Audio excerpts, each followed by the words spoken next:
Hey guys, real quick before we get into this video, are you going to be in Dallas for Aquashella on May 18th and 19th? Well, if you are, make sure you stop by the API booth and come hang out with me and MD Fish Tanks. And in fact, MD is going to be doing an aquascape demo on Saturday, and that entire setup, including light, filtration, tank, the aquascape, everything will be given away in a free raffle during the show. Make sure you come by and hang out. All right, let's get into this video. Hey, what's going on everybody? Well, today we are going to be focused on how we breed guppies here on the Christopher Scott channel. Welcome back to the channel, everybody. Well, today we're going to be focused all on breeding guppies. And throughout my time here on YouTube, I've bred a lot of guppies, including these purple mosaics, some red mosaics. We've even built crazy enclosures for them. I grew up in a place where they told you what to chase, told you how to run the race. Every move was on the page. And we've gone as far as trying to create our own color strain. We call this the unicorn guppy. And today we're going to be building out a brand new setup for breeding guppies. It's not going to be quite this intricate, but it's going to be functional and it's going to be dual purpose. All honesty, I'm not sitting here telling you I'm a professional or this is the best method to do this. What I'm telling you is this is the method I use, and it is tried and true for me personally. I've never had a problem with it. It always works. So I'm going to teach you that lesson today and how we breed guppies. And we're going to be doing that in a beautiful little blue plastic pool pond. So with that, let's get into this today.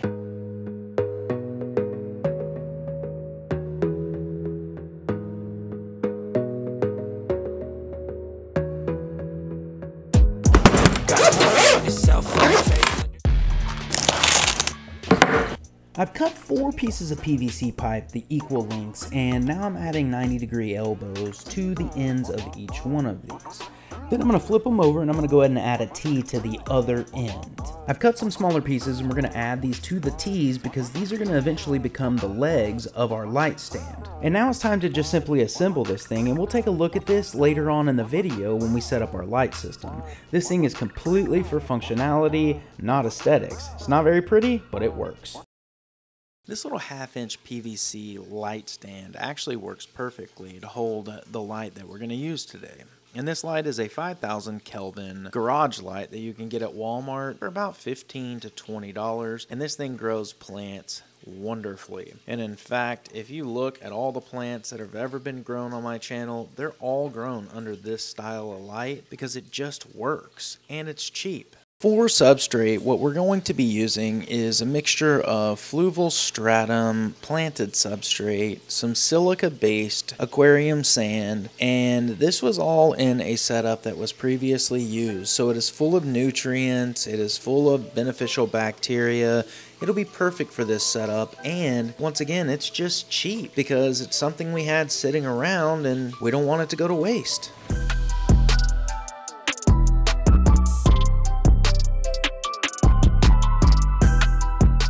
Alright, now that we have this substrate in here, we're going to go ahead and fill this up with water. I've pre-treated this water with API Aqua Essential, which is one of our favorites, and we're going to go ahead and fill this thing up.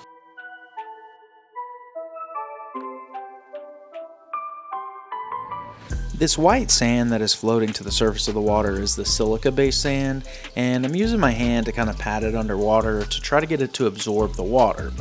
As it absorbs it, it will sink, and for anything that doesn't sink, we'll just scoop out with a net.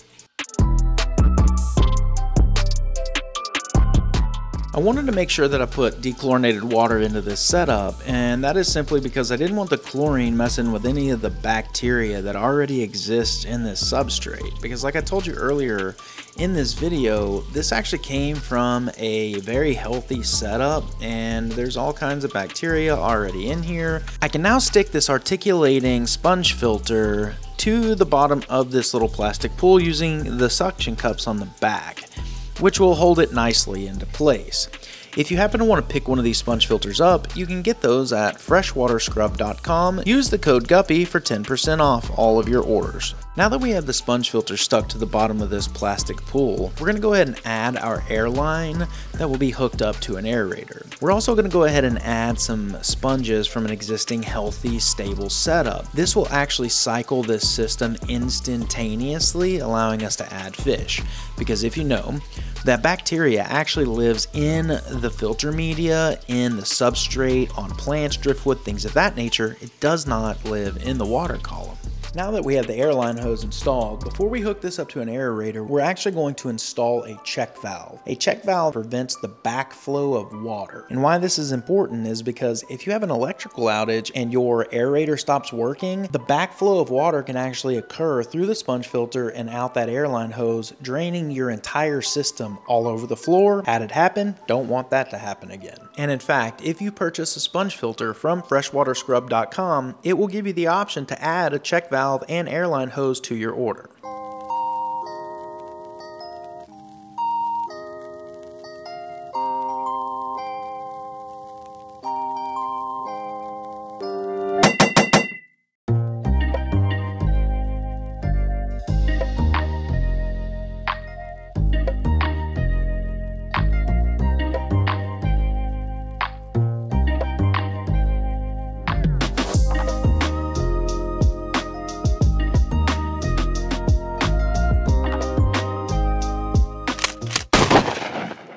Alright guys, well I have some plants growing actually outside, just testing to see how they do outside, and they're doing really well. So we're going to grab some of these lower plants. We don't want any of the stem plants. This right here is a really cool plant that'll do well.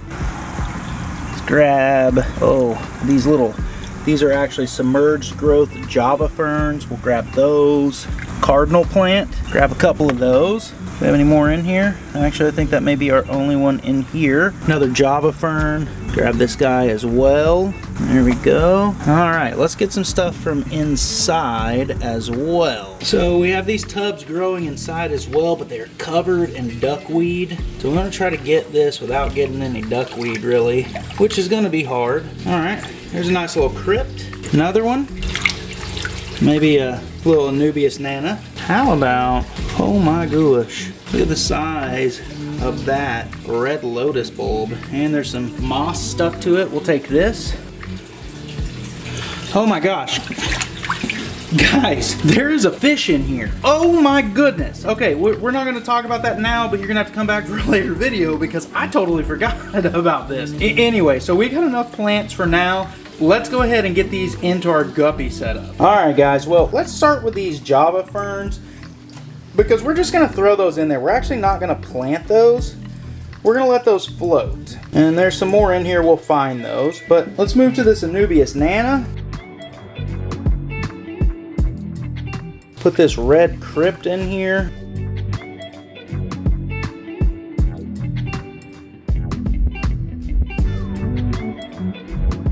That right there is amazing looking, guys. I want to cover this bulb just a little bit, about halfway into the substrate, and let's watch that thing and see what happens with it. That thing should grow really nicely. Throw those in to float as well. Here's some more Java ferns. Lots of Java ferns. This guy right here, I kind of want to drop this thing right in the middle and just see how it goes. And then finally a cardinal plant. So we have all this stuff in here. I'm not gonna let this stuff just sit like this. Let's go ahead and plant some of this stuff and get that done. Yeah, before I forget, I also want to throw some of this guppy grass in here that we have rooted in our other setup. And that stuff will sit right there and continue to grow out. And then we also have a handful of this Amazon frog bit that we're also gonna throw in here. This will be our floating plant. And we're also gonna add in this big old clump of Christmas moss, but we're gonna spread this out a little bit. Just put some all throughout this setup, like that. And we have one last bulb. This is a little baby Madagascar lace bulb. And we're gonna put this thing kind of like stuck right there where the bulb is partially submerged inside of the substrate, and then that thing will actually start to sprout out. So we'll see how that goes. I don't think that there's anything left to do other than to add our fish. Our fish are already in a bucket, ready to go. So we're just gonna set this thing in here for them to start temperature acclimating, and we will slowly add water to that tub until they are fully acclimated, and then we will get these guys in here. All right guys, so these things have been fully acclimated, so it's now time for us to go ahead and get these fish in here.